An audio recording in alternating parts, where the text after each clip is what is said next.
Hi everyone, welcome to Mera Physio, a pan-India chain of physiotherapy clinics. इस video में आज हम बात करेंगे थोरेसिक आउटलेट सिंड्रोम के बारे में।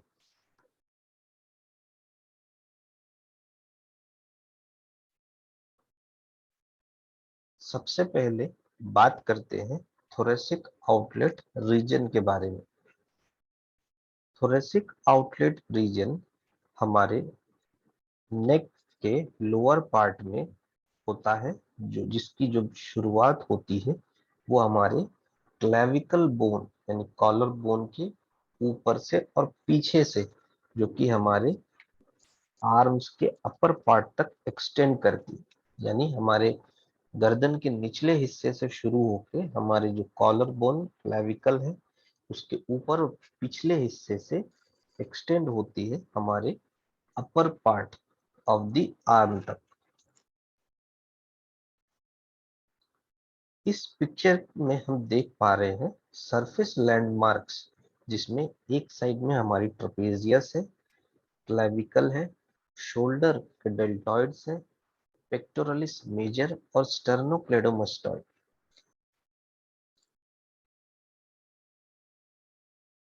जो थोरेसिक आउटलेट है वो लोकेटेड होता है हमारे लार्ज मसल, यानी कि जो हमारे स्टर्नोक्लेडोमास्टॉइड मसल है उसके ही जस्ट नेक्स्ट में, जहां से वो वर्टिकली रन करता है। और इसी के फ्रंट में होती है हमारी ट्रेपेजियस मसल। जो हमारा लोअर पार्ट होता है थोरेसिक आउटलेट का, वो एक्सटेंड करता है हमारे क्लेविकल के पिछले हिस्से से और पेक्टोरलिस मेजर के नीचे, जो कि हमारे शोल्डर के फ्रंट में होती है। थोरेसिक आउटलेट जो हमारा lower part of the neck और क्लेविकल के ऊपर हिस्से में लोकेटेड होता है, जैसा कि हमने अपने पिछले स्लाइड में बात की है। ये हमारे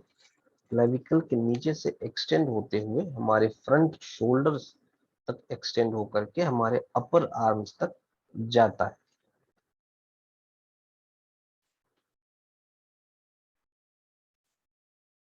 थोरेसिक आउटलेट में हमारे बेसिकली तीन रीजन होते हैं, यानी तीन पैसेज होते हैं। जो हमारा पहला नैरोइंग एरिया है उसमें हमारे इंटरस्केलेन ट्राइंगल होता है, जिसमें जो ट्राइंगल का जो एंटीरियर पोर्शन है उसमें एंटीरियर स्केलिन मसल होती है, पोस्टीरियर में मिडिल स्केलिन मसल होती है और इंफीरियर में हमारा जो मिडिल सरफेस होता है फर्स्ट रिब का, वो लोकेटेड होता है। तो anterior scalene muscle, middle scalene muscle और middle surface of first rib मिला करके हमारे इंटरस्केलिन ट्रायंगल को बनाते हैं। स्केलिन मिनिमस मसल के प्रेजेंट होने से और जो वहाँ एंटीरियर और मिडिल स्केलिन है जिनका इंसर्शंस हमारे फर्स्ट रिब में होता है, उसके कारण वहाँ एक ओवरलैपिंग हो जाती है। जिस ओवरलैपिंग के कारण वहाँ का जो स्पेस होता है वो कम हो जाता है, नैरो हो जाता है और वहाँ पे कंप्रेशन हो जाता है। जो हमारे ब्रैकियल प्लेक्सस होते हैं और सब क्लेविन आर्टरी होती है, वो हमारे इन्हीं ट्रायंगल से होके गुजरते हैं। तो अगर हमारे स्पेस जो है वो नैरो हो गया है या ओवरलैपिंग के कारण नैरो हुआ है, तो वहां पे कंप्रेशन हो जाता है सब ब्रैकियल प्लेक्सस का या सब क्लेविन आर्टरी का, जिसके कारण पेशेंट को बहुत एक्सट्रीम पेन फील करने को मिलता है। कुछ इस तरह से हमारा जो फर्स्ट नैरोइंग एरिया या कि इंटरस्केलिन ट्रायंगल है वो दिखता है, जिसमें हमारा पोस्टीरियर स्केलिन मसल है, मिडिल स्केलिन मसल है और एंटीरियर स्केलिन मसल है। इन तीनों से और हमारे जो रिब है उन सब से मिलकर के हमारे जो बनते हैं वो होते हैं फर्स्ट इंटरस्केलिन ट्रायंगल, जहाँ पे ब्रैकियल प्लेक्सस या फिर सब क्लेविन आर्टरीज दोनों वहां से पास होती है। जो अगर कंप्रेशन है या वहाँ का जो स्केलिन जो सरफेस है वो अगर कम हो गया है, नैरो हो गया है, तो ब्रैकियल प्लेक्सस और सबक्लेवियन आर्टरी या सबक्लेवियन वेन जो वहां से पास होती हैं उनमें कंप्रेशन हो जाता है, जिसके कारण अगर आर्टरी या वेन के कंप्रेशन हुआ है तो वो वहां पे ब्लड सप्लाई प्रॉपर नहीं हो पाती। साथ ही हमारे जो अगर ब्रैकियल प्लेक्सस का कंप्रेशन हुआ है तो वहां पे नंबनेस या पेन जैसे रीजन्स, पेनफुल रीजन हमें देखने को मिलते हैं। जो हमारा सेकेंड पैसेज वे यानी जो हमारा सेकेंड नैरोइंग एरिया है वो कहलाता है कोस्टोक्लेविकुलर ट्रायंगल, जिसमें एंटीरियर में हमारा जो बॉर्डर होता है वो करते हैं हमारे क्लेविकल का मिडिल थर्ड, और जो हमारा पोस्टीरो मीडियली है वहाँ हमारी फर्स्ट रिब होती है। पोस्टीरो लैटरली हमारे अपर बॉर्डर होते हैं स्कैपुला के।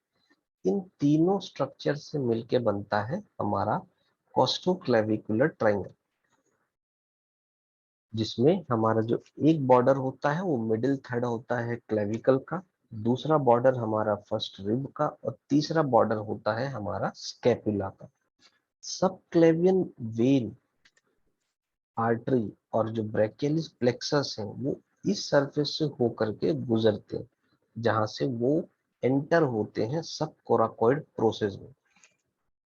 या सब कोराकोइड स्पेस में। जिस अगर यहाँ पे ही उनका कंप्रेशन हो गया है या स्पेस कम हो गया है, नैरोइंग हो गई है,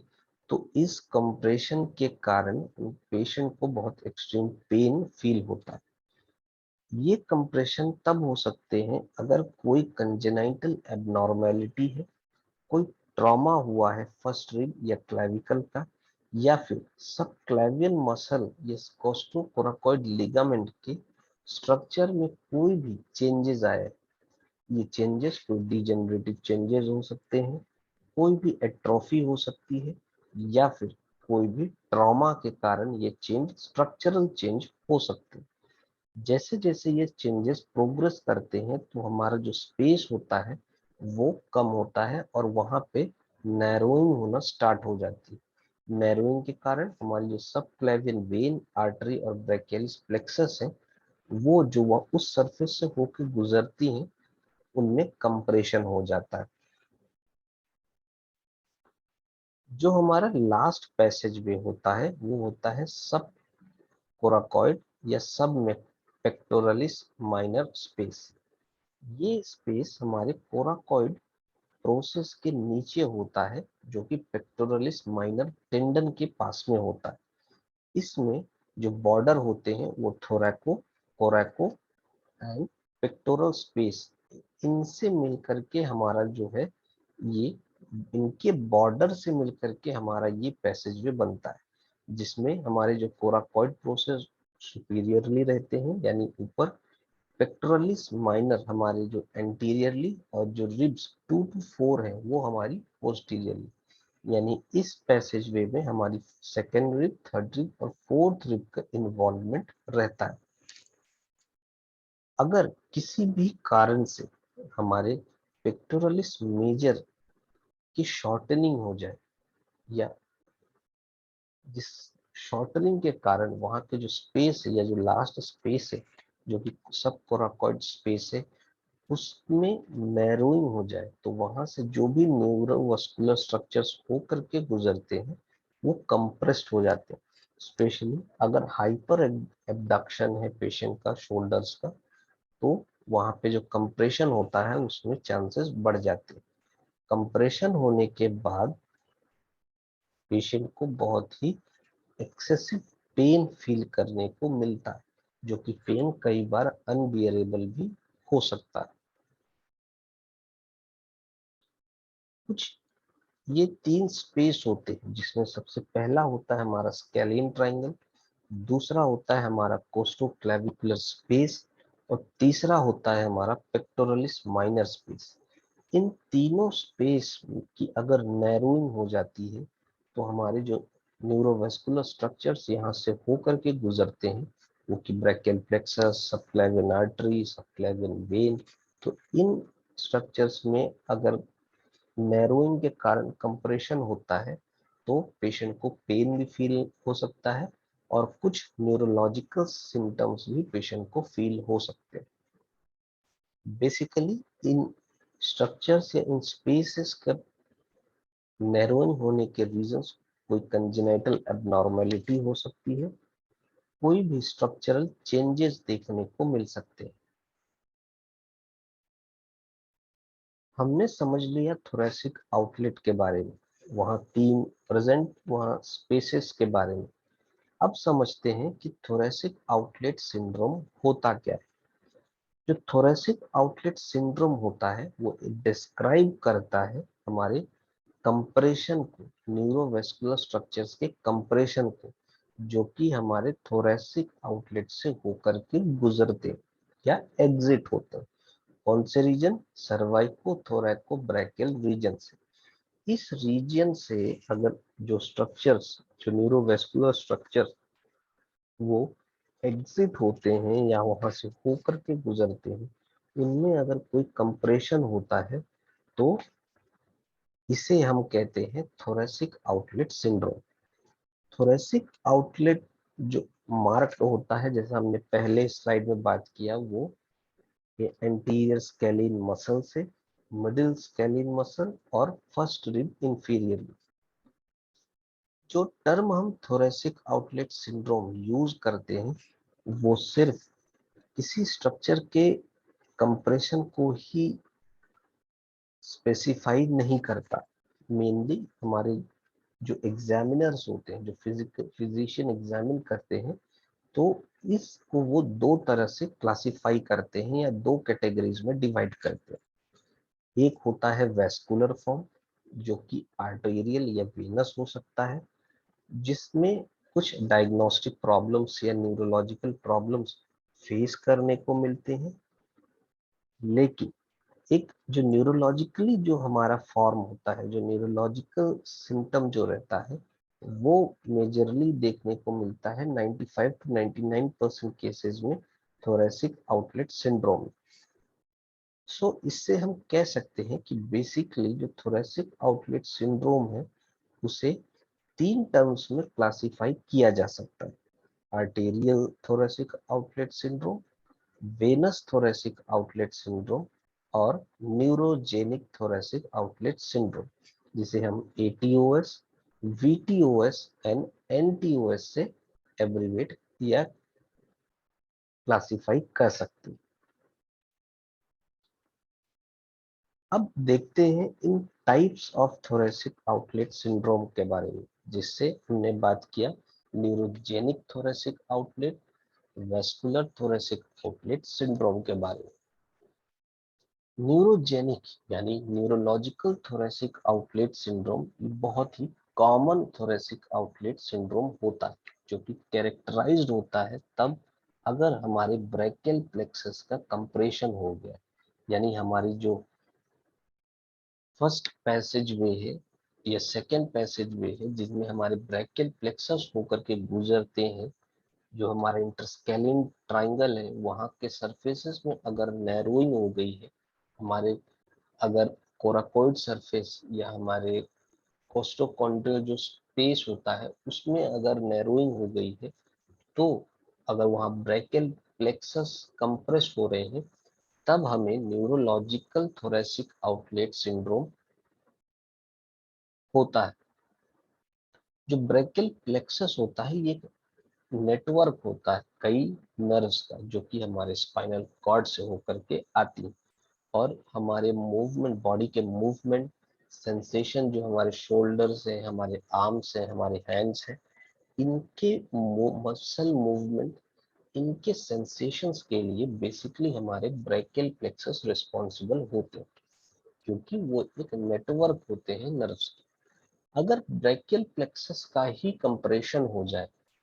किसी भी पैसेजवे में, तो जो, क्योंकि वो एक नेटवर्क ऑफ नर्व्स, एक नर्व्स के गुच्छे होते हैं, तो वहां पे कंप्रेशन होने के कारण न्यूरोलॉजिकल सिम्टम्स हमें देखने को मिलते हैं। वेस्कुलर थोरेसिक आउटलेट सिंड्रोम, इस सिंड्रोम में हमारी एक या एक से ज्यादा वेन्स अगर हमारे कंप्रेशन हो रही है, तो हम उसे वेस्कुलर थोरेसिक आउटलेट सिंड्रोम कहते हैं।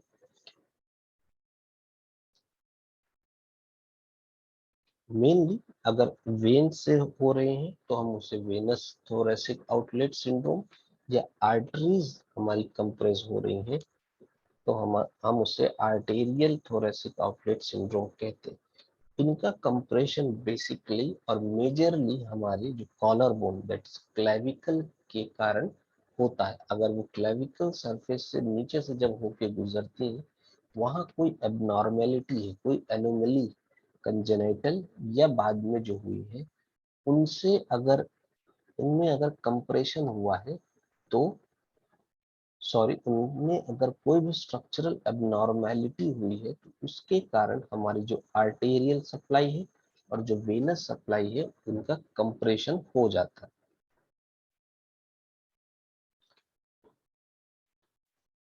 तीसरा टाइप होता है हमारा non specific type thoracic outlet syndrome.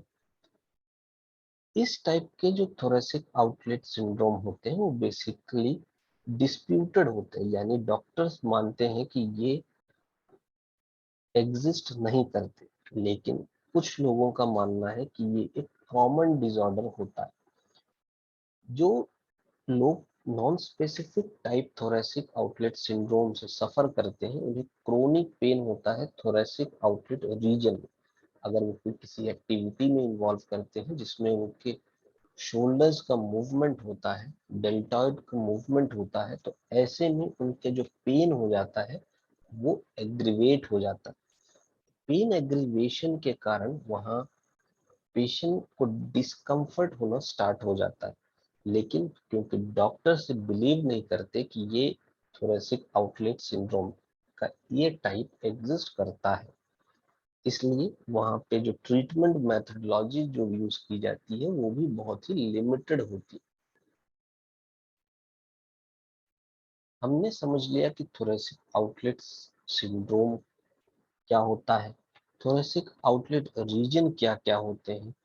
उसमें प्रेजेंट तीनों ट्रायंगल कौन कौन से होते हैं। अब हम देखते और समझते हैं कि थोरेसिक आउटलेट सिंड्रोम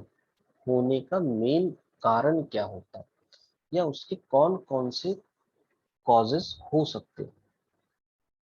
वैसे तो हम जानते हैं कि जो थोरेसिक आउटलेट सिंड्रोम है उसका मेन रीजन होता है या मेन कॉज होता है कंप्रेशन, जो कि किसी नर्व का हो सकता है, किसी भी ब्लड वेसल का जो वहां से पास हो रहे हैं, या न्यूरोवेस्कुलर जो स्ट्रक्चर्स पास हो रहे हैं उनका अगर कंप्रेशन हो रहा है तो हम उसे थोरेसिक आउटलेट सिंड्रोम कहते हैं। लेकिन अब हम देखते हैं कि इस कंप्रेशन का कारण क्या। अगर किसी को एनाटॉमिकल डिफेक्ट है, कोई इनहेरिटेड डिफेक्ट है, बच्चे के जन्म के साथ ही उसे कोई डिफेक्ट है, जैसे कि सर्वाइकल रिब जिसमें एक एक्स्ट्रा रिब प्रेजेंट होती है फर्स्ट रिब के ऊपर, अगर ऐसा कोई स्ट्रक्चरल एबनॉर्मेलिटी है या जिसे हम एनाटॉमिकल डिफेक्ट कहते हैं ये प्रेजेंट है, तो वहां पे कंप्रेशन होने के चांसेस बढ़ जाते हैं, क्योंकि वहां के जो स्ट्रक्चर्स होते हैं, वहां का जो स्पेस होता है वो कम हो जाता है। जिन लोगों के पोस्चर खराब होते हैं, जैसे अगर उनका ड्रूपिंग पोस्चर है, उनके जो शोल्डर्स है वो आगे की तरफ बेंड हो रहे हैं, तो और उनके जो हेड है वो हमेशा अपने फॉरवर्ड पोजीशन में रखते हैं, तो ऐसे लोगों में कंप्रेशन होना या थोरेसिक आउटलेट सिंड्रोम होना बहुत ही कॉमन होता है, और पुअर पोस्चर ही उसका एक प्राइमरी कॉज होता है। देखिए, एक साइड में जो हम पहली इमेज देख रहे हैं तो उसमें जो लेडी है उसके जो शोल्डर है वो आगे की तरफ बेंड है, उसका जो हेड है आगे की तरफ कॉन्स्टेंटली वो फॉरवर्डेड है। ऐसे में जो हमारे थोरेसिक आउटलेट के जो स्ट्रक्चर्स होते हैं उनके कंप्रेशन होने के चांसेस बढ़ जाते हैं, क्योंकि इनमें एक्सेसिव प्रेशर पड़ता रहता है। वहीं अगर जो हम दूसरी पिक्चर में देखें तो जिसमें एकदम इरेक्ट पोजीशन में है, और इरेक्ट पोजीशन करेक्ट पोजीशन में है, जिससे जो हमारे स्ट्रक्चरल न्यूरोवास्कुलर स्ट्रक्चरल्स हैं वो स्ट्रक्चर्स रिलैक्स्ड रहते हैं, उनमें कोई एक्स्ट्रा प्रेशर नहीं होता है। इसलिए पुअर पोस्चर एक प्राइमरी कॉज हो जाता है थोरेसिक आउटलेट सिंड्रोम का। किसी भी तरह का ट्रॉमा, कोई ट्रॉमेटिक इवेंट हुआ है, कोई कार एक्सीडेंट हुआ है, या कोई इंटरनल चेंज हुआ है, जिनके कारण जो नर्व है उनमें कंप्रेशन हो रहा है, तो वहां के जो थोरेसिक आउटलेट है उनमें अगर स्ट्रक्चरल चेंजेस आ रहे हैं, उनमें अगर कोई भी ट्रॉमा के कारण नर्व का कंप्रेशन हो रहा है, तो उसे हम थोरेसिक आउटलेट सिंड्रोम कह सकते हैं, या ट्रॉमा मेन कॉज हो सकता है थोरेसिक आउटलेट सिंड्रोम का। जो सिम्टम्स बेसिकली हमें ट्रॉमेटिक एक्सीडेंट में देखने को मिलते हैं वो अक्सर बहुत लेट आते हैं, और जब तक वो आते हैं तो स्ट्रक्चरल चेंजेस वहां ऑलरेडी हो चुके होते हैं। रिपीटेटिव एक्टिविटी, कोई चीज अगर हम अपने फॉरवर्ड हेड के साथ, या हमारे ड्रूप पोस्चर है, या हम अपने शोल्डर मूवमेंट्स बहुत रिपीटेटिव कर रहे हैं, तो ऐसे रिपीटेटिव मूवमेंट्स में कुछ दिनों बाद वहाँ के जो बॉडी टिश्यूज होते हैं उनमें वेयर एंड टियर हो जाता है, जिस टियर के कारण या उनमें स्ट्रक्चरल चेंजेस के कारण वहाँ के जो स्ट्रक्चर्स हैं उनका कंप्रेशन हो सकता है। जैसे अगर कोई कंप्यूटर में टाइपिंग कर रहा है, या कोई भी ऐसा काम कर रहा है जिसमें उसे लिफ्ट करना पड़ता है बार बार सिर के ऊपर, तो ऐसे लोगों में जो थोरेसिक आउटलेट सिंड्रोम है वो बहुत कॉमन होता है, क्योंकि उनके जो थोरेसिक आउटलेट के जो स्ट्रक्चर्स होते हैं उनमें बार बार एक्स्ट्रा प्रेशर पड़ता है, और ओवर द टाइम यानी कि कुछ समय बाद अगर उनमें उन स्ट्रक्चरल चेंजेस में अगर कोई टियर हो जाता है, या कोई भी उनमें चेंजेस आ जाते हैं, तो उन चेंजेस के कारण जो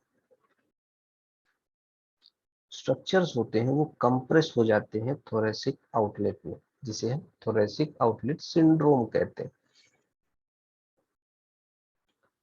जॉइंट्स में एक्सेसिव प्रेशर होना, ओबेसिटी के कारण जॉइंट्स में अगर एक्सेसिव प्रेशर पड़ रहा है, जैसे या कोई हम ओवर साइज बैग कैरी कर रहे हैं, या फिर हम कोई भी ऐसा हैवी ऑब्जेक्ट अपने शोल्डर्स या अपने सिर के ऊपर रख के ट्रेवल कर रहे हैं जिससे हमारे जॉइंट्स में प्रेशर पड़ रहा है, तो इस प्रेशर के कारण जो थोरेसिक रीजन है, जो थोरेसिक आउटलेट एरिया है, वहां पे जो स्ट्रक्चर्स प्रेजेंट है उनके कंप्रेशन होने के चांसेस बढ़ जाते हैं। प्रेगनेंसी, क्योंकि प्रेगनेंसी के समय हमारे जो जॉइंट स्ट्रक्चर्स होते हैं वो लूज रहते हैं, इसलिए जो थोरेसिक आउटलेट सिंड्रोम के साइंस होते हैं, जो साइन जो हमें बताते हैं कि हाँ ये थोरेसिक आउटलेट सिंड्रोम हो सकता है, वो प्रेग्नेंट लेडीज में बहुत जल्दी अपीयर हो जाते हैं। इसके अलावा जैसे कंजेनाइटल फैक्टर, जैसे हमने बात किया था सर्वाइकल रिब के बारे में, जिसमें एक एक्स्ट्रा रिब फॉर्म हो जाती है हमारे फर्स्ट रिब के ऊपर, जो हमारे नेक के बेस से ग्रो होती है, और हमारे जो कॉलर बोन है उस यानी जो हमारी फर्स्ट रिब यानी सर्व क्लेविकल है उसके ऊपर, तो वहाँ एक एक्स्ट्रा रिब प्रेजेंट हो जाती है, जिससे वहाँ के जो स्ट्रक्चरल स्पेसेस होते हैं वो कम हो जाते हैं, और कम होने के कारण जो थोरेसिक आउटलेट के जो हमने तीनों पैसेज वे देखे हैं उनके स्पेसेस जो होते हैं वो नैरो हो जाते हैं। उस नैरोइंग में अगर कोई भी स्ट्रक्चरल हमारे जो ब्रैकियल प्लेक्सस है, आर्टरीज है, वेन्स है, अगर उनमें कंप्रेशन हो जाता है तो हम थोरेसिक आउटलेट सिंड्रोम जैसे कंडीशन से सफर कर सकते हैं। एग्जॉस्टोसिस यानी कि बोन का एक्स्ट्रा ग्रोथ हो जाना, अगर हमारे फर्स्ट रिब से कोई एक्स्ट्रा बोन ग्रोथ हो रही है जो कि अपवर्ड मूवमेंट, अपवर्ड की तरफ एक्सटेंड, ऊपर की तरफ एक्सटेंड हो रही है, तो ये भी एक कॉज होता है। क्योंकि जैसे ही कोई एक्स्ट्रा बोनी ग्रोथ होती है तो वहां के जो स्पेस, जो कि एक नॉर्मल स्पेस होता है, वो कम हो जाता है, जिसमें फिर कंप्रेशन स्टार्ट हो जाते हैं हमारे ब्रेकियल प्लेक्सस, आर्टरीज या वेन्स के, जो अल्टीमेटली लीड करते हैं कंप्रेशन की तरफ, और कंप्रेशन के कारण थोरेसिक आउटलेट सिंड्रोम हो जाता है। सर्वाइको डोर्सल स्कोलियोसिस, हमारे जो स्पाइन है वो एस शेप की होती है। अगर किसी का शो थोरेसिक रीजन में एक्स्ट्रा कर्व है, जो कर्व नॉर्मल होना चाहिए उसमें एक्स्ट्रा कर्व है, तो हम उसे पोस्चरल डिफेक्ट या स्कोलियोसिस कह सकते हैं।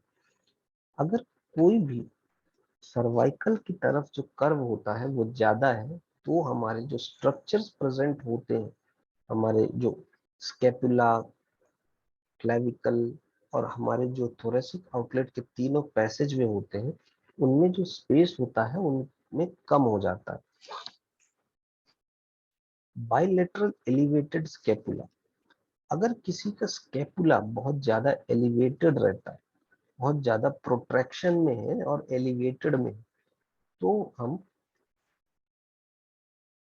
कह सकते हैं कि वहां पे कंप्रेशन का जो मेन रीजन है, या हमारे जो कंप्रेशन का मेन कारण है, वो होता है हमारा एलिवेटेड स्केपुला या थोरेसिक आउटलेट सिंड्रोम के कॉज होने के कारण हमारा एलिवेटेड स्केपुला, जो कि यूनिलेटरल भी हो सकता है और बाइलेटरल भी हो सकता है। कुछ एक्वायर्ड कंडीशंस, अभी जो पिछली स्लाइड्स में हमने बात की वो तो कंजेनाइटल फैक्टर्स है। अब हम देखते हैं कुछ एक्वायर्ड कंडीशंस। पोस्चरल फैक्टर, यानी कि अगर हमारा पोस्चर पुअर है तो हम ये कह सकते हैं कि पुअर पोस्चर के कारण, जैसा हमने देखा कि वहां पे एक्सेसिव प्रेशर पड़ता है हमारे थोरेसिक आउटलेट के स्ट्रक्चर्स में। थोरेसिक आउटलेट के स्ट्रक्चर्स में अगर कोई भी कंप्रेशन होता है, क्योंकि जो कर्व रहता है, स्कोलियोसिस रहता है, वो ज्यादा हो जाता है, तो हम उसे कह सकते हैं कि वहां पे कंप्रेशन हो सकता है। ड्रूप शोल्डर कंडीशन, या शोल्डर आगे की तरफ बेंड है, अगर वो जो हमारा ड्रूप पोस्चर है उसमें अगर शोल्डर है हमारे, तो जो हमारे ब्रैकियल प्लेक्सस है या जो आर्टरी और वेन है वो कंप्रेस हो सकते हैं हमारे पेक्टोरलिस के स्पेस में, या फिर हमारे जो फर्स्ट स्पेस है उसमें हमारे न्यूरोवेस्कुलर स्ट्रक्चर्स कंप्रेस हो सकते हैं। पुअर पोस्चर या रॉन्ग वर्क पोस्चर भी एक कारण होता है, जिसमें जो हमारे नॉर्मल फिजियोलॉजिकल कर्वेचर होता है स्पाइन का, प्रोलॉन्ग, जैसे कंप्यूटर में वर्किंग है, कोई भी हेड के ऊपर, अपने सिर के ऊपर बहुत ज्यादा वेट कैरी कर रहा है, तो उसके कारण जो पोस्चरल डिफेक्ट हो जाता है पेशेंट को, उससे जो न्यूरोमस्कुलर स्ट्रक्चर्स होते हैं हमारे स्पेसेस में, उन स्पेसेस में नैरोइंग होने के कारण ये न्यूरोवेस्कुलर स्ट्रक्चर्स कंप्रेस हो जाते हैं।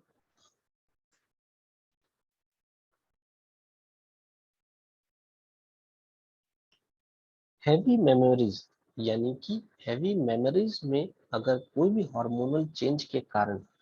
जो फीमेल है उनके ब्रेस्ट में अगर उनको हैवीनेस लग रहा है, या उनके जो ब्रेस्ट टेंडर है या पेनफुल है, तो उसमें भी हमारे हैवीनेस के कारण जो स्ट्रक्चरल एबनॉर्मेलिटीज हो सकते हैं, जिसमें जिन एबनॉर्मेलिटीज के कारण न्यूरोवेस्कुलर स्ट्रक्चर जो होते हैं वो कंप्रेस हो सकते हैं। कोई भी ट्रॉमा, जैसे एक्सीडेंट केस या सडन जर्क के कारण, हमारे अगर सर्वाइकल जर्क के कारण अगर कोई भी ट्रॉमा हुआ है पेशेंट को, तो भी वहाँ एबनॉर्मल या वहाँ पे स्ट्रक्चरल चेंजेस देखने को मिल सकते हैं। क्लैविकल फ्रैक्चर, क्लैविकल फ्रैक्चर एक कॉमन सिम्टम हो सकता है या कॉमन कॉज हो सकता है थोरेसिक आउटलेट सिंड्रोम का। थोरेसिक आउटलेट सिंड्रोम में अगर पेशेंट को क्लेविकल फ्रैक्चर है, फ्रैक्चर के कारण जैसे हमने देखा था हमारा एक बॉर्डर क्लेविकल यानी वन जो मिडिल थर्ड होता है क्लेविकल का वो भी होता है जो हमारा फर्स्ट स्पेस है। तो अगर क्लेविकल में ही फ्रैक्चर है तो वहां से पास होने वाले जो स्ट्रक्चरल्स होते हैं उनका इम्पिंजमेंट हो सकता है, या उस फ्रैक्चर के कारण जो स्पेस है वो नैरो हो सकता है, जिसमें हमारे स्ट्रक्चरल कंपोनेंट्स या हमारी जो न्यूरोवेस्कुलर स्ट्रक्चर्स हैं उनका कंप्रेशन हो सकता है।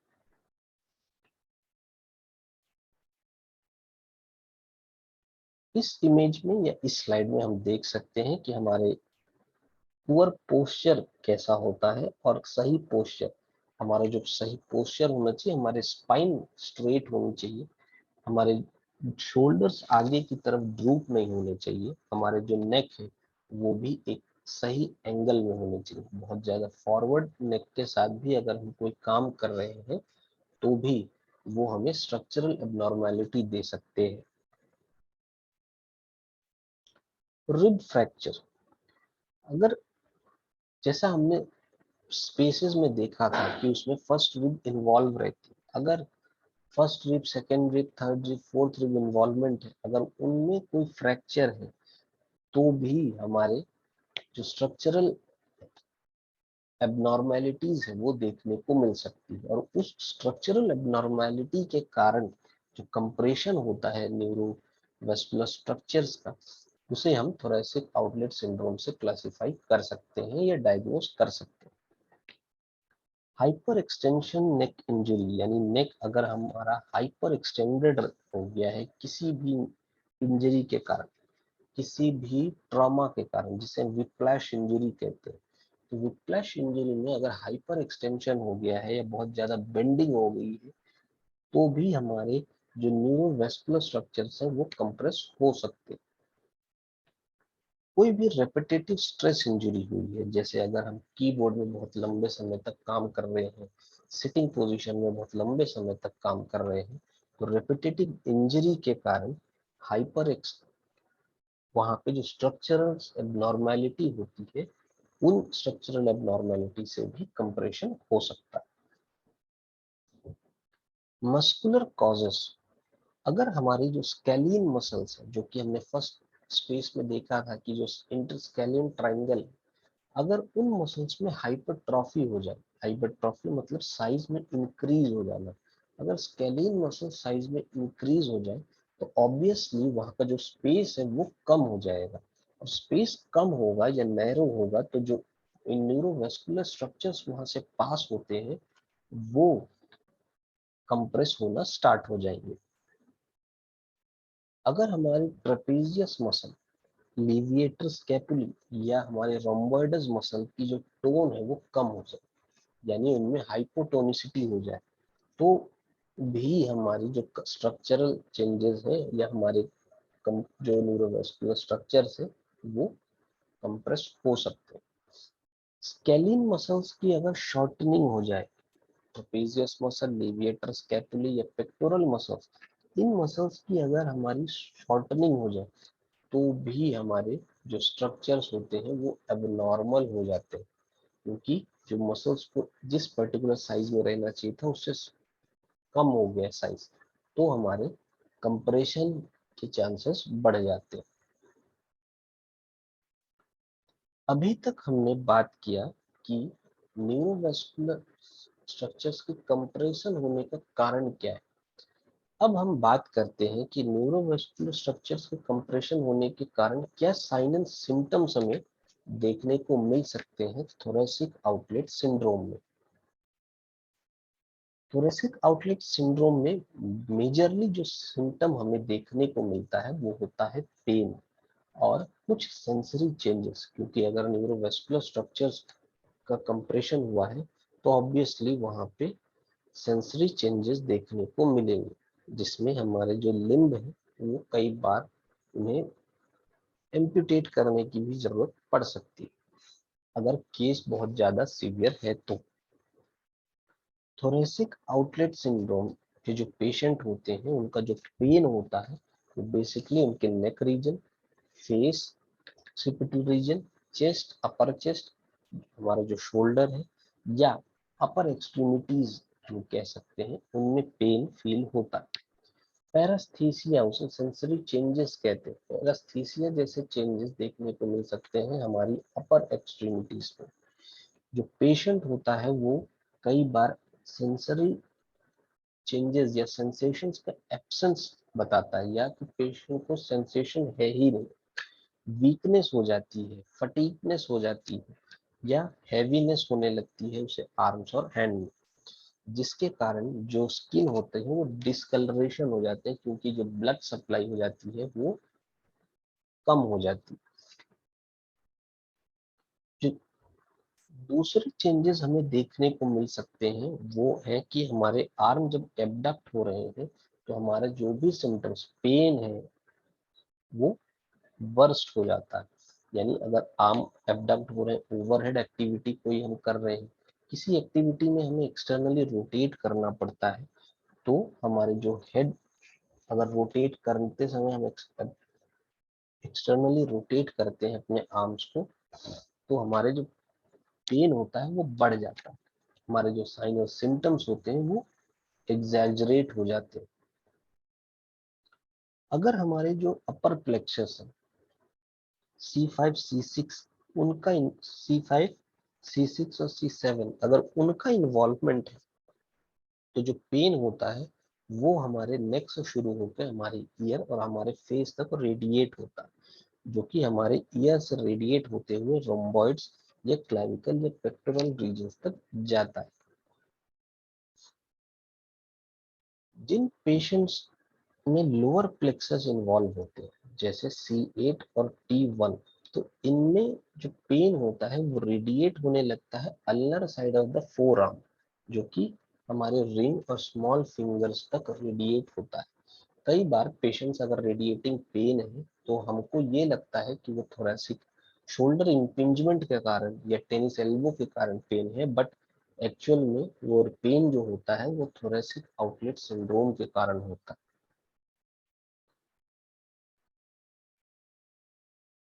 थोरेसिक आउटलेट सिंड्रोम कोई भी डर्माटोमल या मायोटोमल पैटर्न को फॉलो नहीं करता जब तक वहां पे कोई भी नर्व रूट का इन्वॉल्वमेंट ना हो।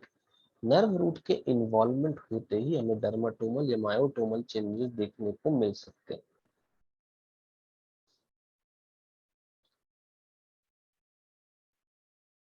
Arterial thoracic outlet syndrome, venous thoracic outlet syndrome, true thoracic outlet syndrome, disputed neurogenic thoracic outlet syndrome, इनके हम स्पेसिफिक साइन और सिम्टम्स देखते हैं। सबसे पहले हम बात करते हैं आर्टेरियल थोरेसिक आउटलेट सिंड्रोम, जो कि हमारे यंग अडल्ट जो कि विगरस आर्म एक्टिविटी करते हैं उनमें देखने को मिलता है। इसमें पेन होगा, क्लॉडिकेशन हो सकते हैं, पैला हो सकता है, कोल्ड इंटॉलरेंस, पेशेंट इंटॉलरेट करता है, उसे ठंड पानी उसे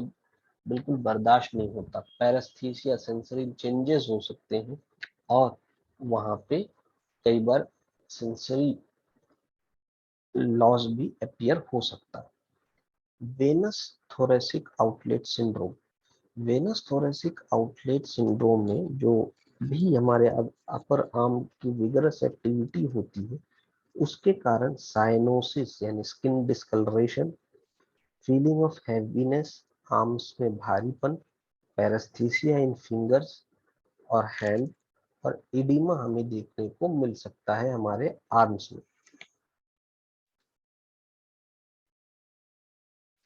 जो हमारा ट्रू थोरेसिक आउटलेट सिंड्रोम होता है उसमें हमें नेक ट्रॉमा, बेसिकली नेक ट्रॉमा के कारण होता है।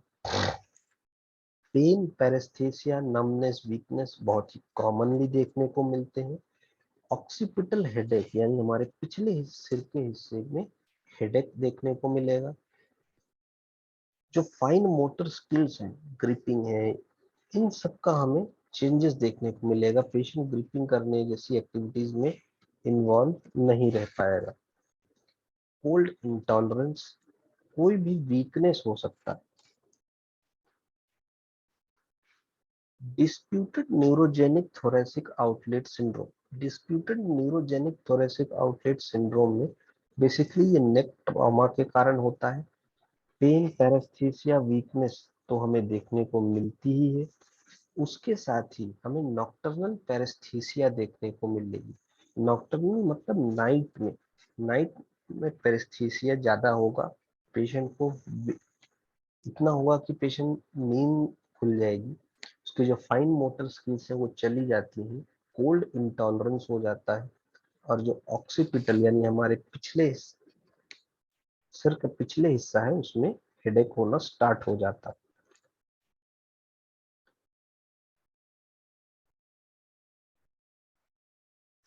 कोई भी कंप्रेसर हो सकता है, या जैसे में अगर कोई भी प्रोलॉन्ग पोस्चर में है कोई पेशेंट, जिससे टेंशन जो है इंक्रीज हो रहा है या कंप्रेशन इंक्रीज हो रहा है, तो पेशेंट ऐसे सिम्टम्स भी फील कर सकता है। जो मोस्ट एग्रीवेटिंग पोस्चर होता है उसमें अगर पेशेंट का हेड फॉरवर्ड है, ये फॉरवर्ड बेंडिंग में है, पेशेंट का शोल्डर गर्डल जो प्रोट्रैक्टेड है, इन सब एक्टिविटीज के कारण हमारी जो पेन है वो एग्जैगरेट हो सकता है।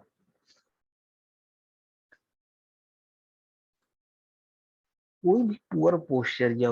रिपीटेटिव ओवरहेड एक्टिविटी करने से टेंशन वहां बढ़ता है, और टेंशन बढ़ते बढ़ते वहां पे जो कंप्रेशन होता है न्यूरोवेस्कुलर बंडल का, ब्रैकियल प्लेक्सस का, उससे हमारे जो पेन होता है वो एग्जैगरेट होने लगता है।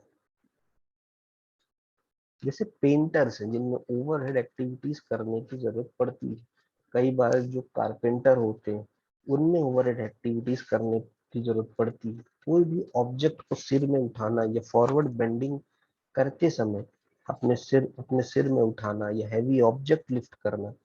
इन सब एक्टिविटीज में हमारे जो न्यूरोवेस्कुलर स्ट्रक्चर्स होते हैं उनकी कंप्रेस होने के चांसेस बढ़ जाते हैं।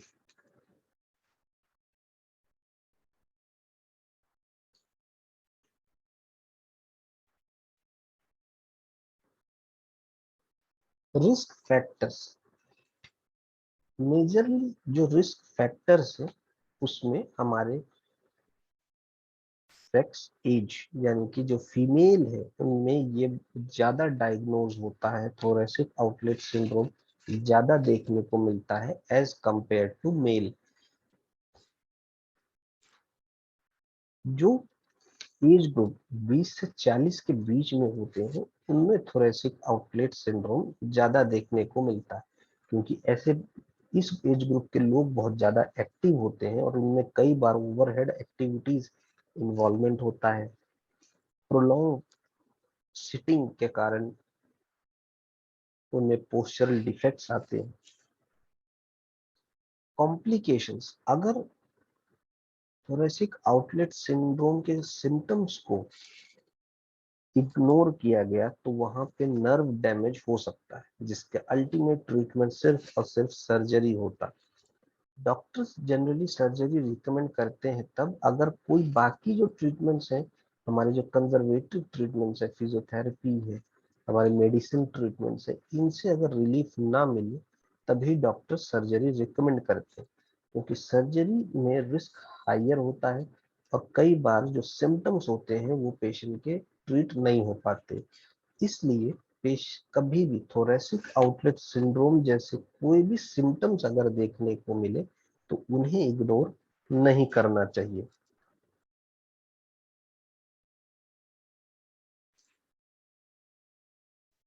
प्रिवेंशन,